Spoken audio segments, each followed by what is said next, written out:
Welcome to everyone in English online classes. My dear brothers and sisters, today we shall study of question answer of the first lesson. The name of the lesson is The Fun They Had. प्रिय भाई बहनों, आज के video में हम सभी lesson first के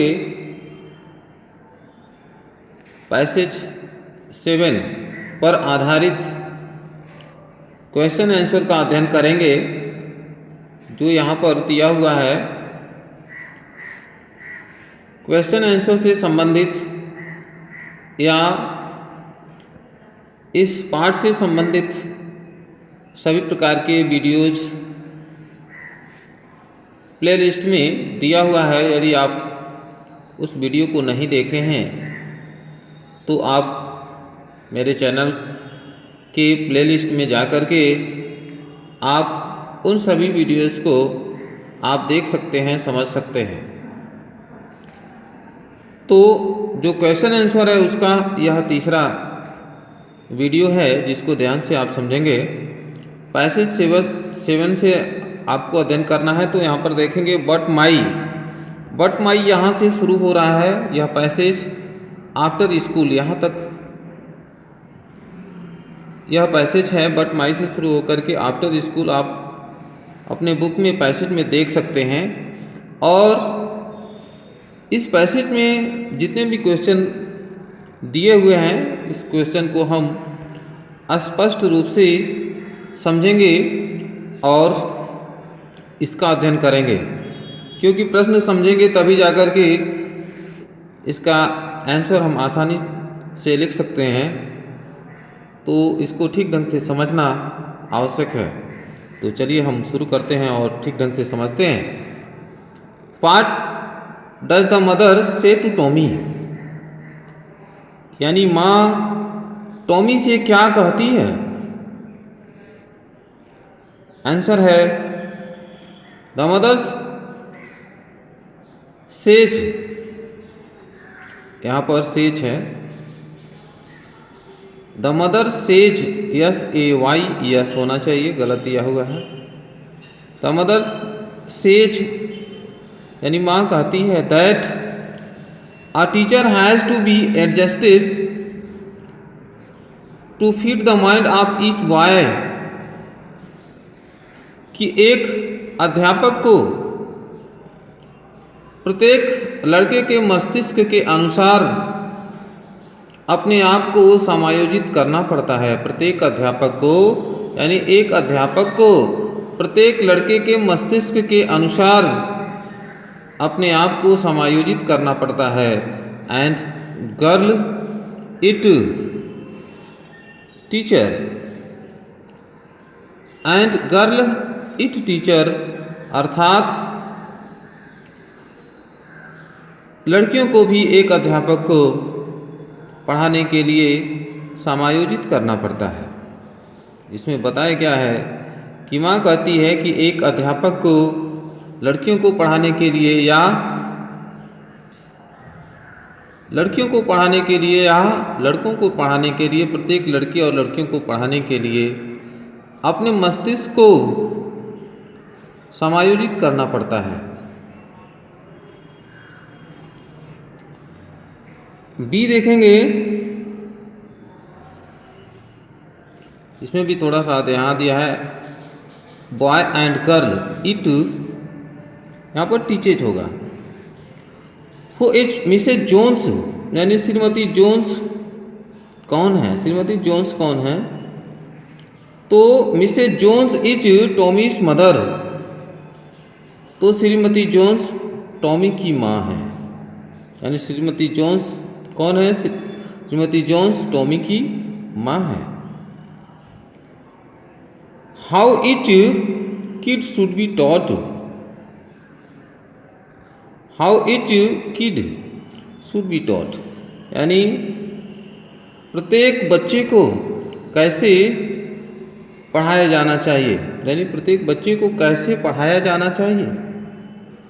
answer दिया हुआ है each kid should be taught differently per one's level of understanding। इसमें बताया गया है प्रत्येक बच्चे को उसके समझ के, यानी प्रत्येक बच्चे को उसके समझ के स्तर को समझते हुए, प्रत्येक बच्चे को उसके समझ के स्तर को समझते हुए विभिन्न प्रकार से उसे पढ़ाए जाने चाहिए। Who does they refer to here? यानी दे यहाँ पर किसके लिए प्रयोग किया गया है, किसके लिए आया है?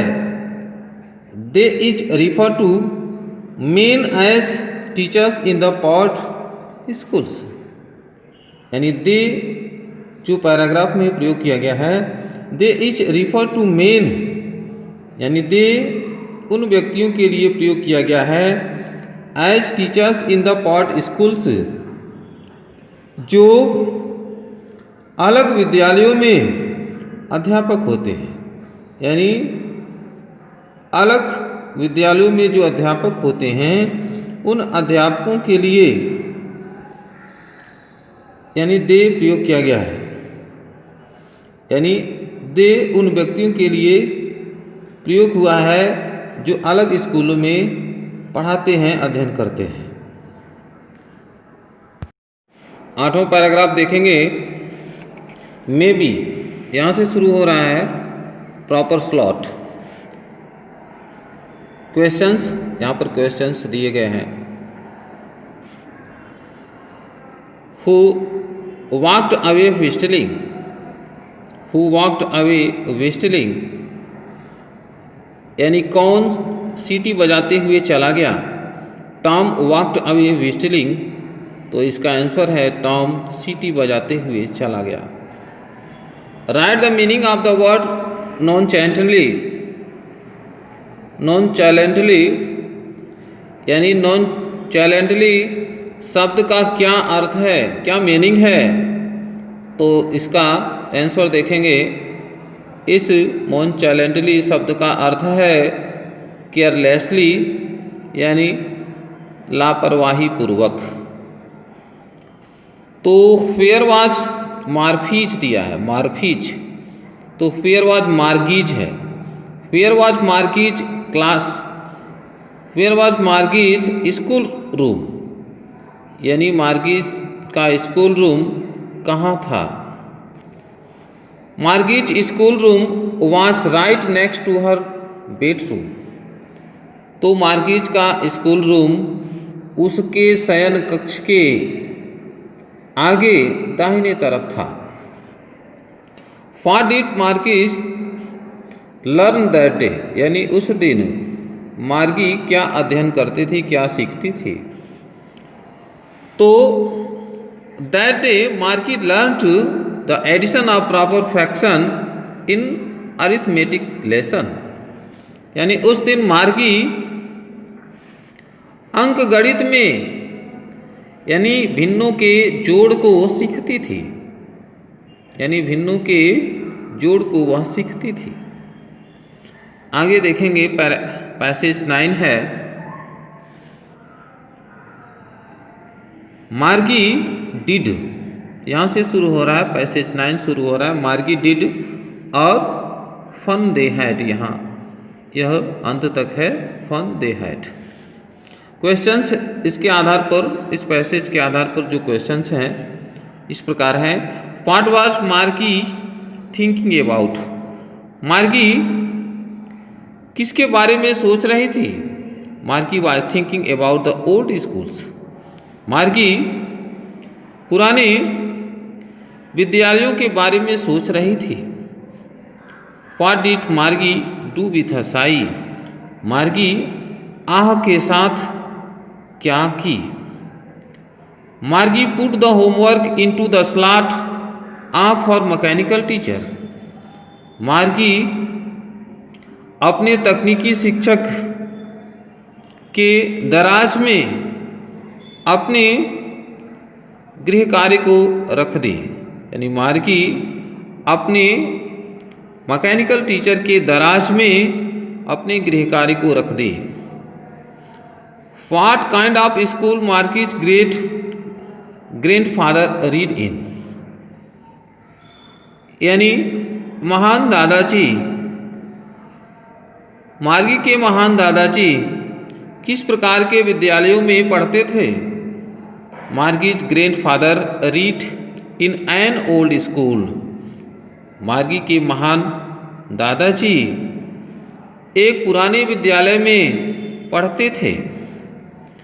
The kids were given the same homework why, यानी बच्चों को एक समान गृह कार्य दिया जाता था, क्यों, यानी बच्चों को, किड्स का अर्थ है बच्चे, यानी बच्चों को समान गृह कार्य दिया जाता था, क्यों, ऐसा क्यों, यानी बच्चों को समान गृह कार्य क्यों दिया जाता था,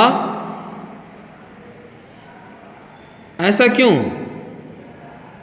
आंसर दिया है in the old schools the kid were given the same homework because same thing there.